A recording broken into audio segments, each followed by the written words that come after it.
The corridor beyond the hidden door yawned open, swallowing the faint remnants of candlelight behind Eleanor. As she stepped forward, a greenish phosphorescence began to bloom along the walls, moss or fungus perhaps, though none she recognized. It bathed the passage in an unearthly glow, casting her shadow long and distorted on the damp stones. The air here was different, thicker, not just with moisture, but with a weight Eleanor couldn't name. Every breath tasted of soil and something, metallic, like old blood. Her footsteps echoed too loudly. Each one bounced from wall to wall, returning to her ears distorted, as though others walked with her just behind, just out of sight. She paused several times, heart hammering, turning, to face the darkened tunnel behind her. Each time nothing waited there. Only the long throat of the passage leading back to the altar chamber, now swallowed entirely by shadow. She pushed forward. The tunnel sloped downward again. The stone beneath her feet grew slick, forcing her to press her hands against the walls for balance. The fungal glow grew stronger the deeper she descended, until she no longer needed her lantern. That too had begun to sputter and dim, its flame shrinking as though suffocated. She passed niches carved into the walls, each housing a crude stone figure. Some had human forms, others not. Their faces were worn smooth by time, but a few retained hints of expression, mouths agape in silent screams, hollow eyes that seemed to follow her. She could feel something behind them, or beneath them, coiled like snakes beneath leaves. Then she heard it, a low dragging sound, wet, heavy. She froze. It came from ahead, around a bend in the tunnel. Her first instinct was to run, but her legs locked. She stood, heart thudding against her ribs like a caged bird, and watched as the shadows ahead shifted. Something was coming. The creature that emerged into the light was not something from her world. It had the shape of a man, but impossibly tall, and thin, its limbs elongated like a marionette's. Its skin was stretched tight across bone, gray and translucent, showing black veins pulsing with some dim internal light. Its face, if it had a face, was a smooth expanse, save for a vertical slit that opened slowly as it approached. No eyes, no nose, only that slit, and from within it, the rasping, stuttering breath of something that should not be alive. Eleanor didn't breathe. The thing stopped, its head tilted as if listening. She clutched the seal the blind man had given her, now warm against her chest. At her touch, it flared with faint, golden light, and the creature hissed. Smoke rose from its skin where the light touched it. It recoiled slowly, almost sadly, and vanished back into the shadows without a sound. She ran. The tunnel widened into a chamber more vast than the last, its roof lost in gloom. Here the green glow was replaced by a dull red pulse that throbbed from veins in the stone walls. She saw doors, 7 in all, each made from different material: bone, flesh, iron, obsidian, glass, root, and one entirely of mirror. Each pulsed with its own sound, a heartbeat, a whisper, a scream. One door, the one made of root, opened slowly as she approached. Vines parted like fingers, revealing a forest beyond. But it was not the world she had known. The trees were too tall, their trunks pale and wet. They bent inward like supplicants. The sky above was starless and black, yet glowed faintly with a color she had no name for.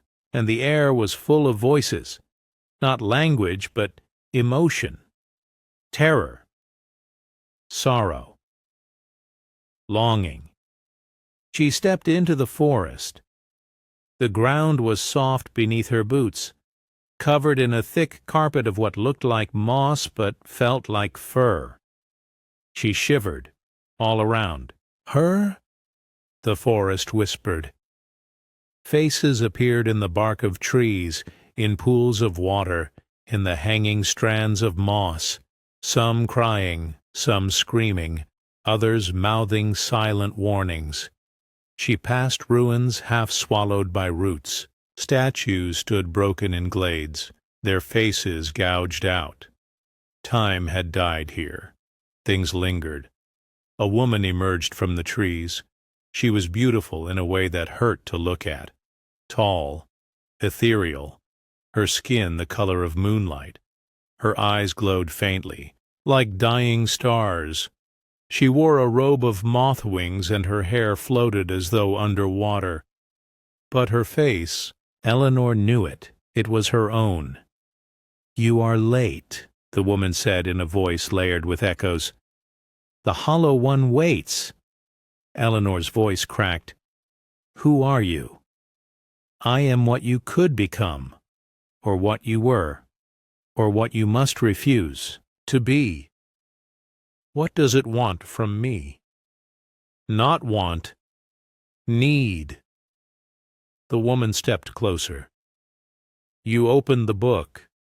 You spoke the word. You invited it in. It will never let you go unless you offer something greater than yourself." "What does that mean?" Eleanor's fingers tightened around the seal. The forest answered. Wind rushed through the trees. Screams rose with it. The sky bled light. The ground split beneath her feet, and she fell, again, through air thick with whispers and ash. She landed hard on stone. Another chamber, this one circular, its walls lined with alcoves.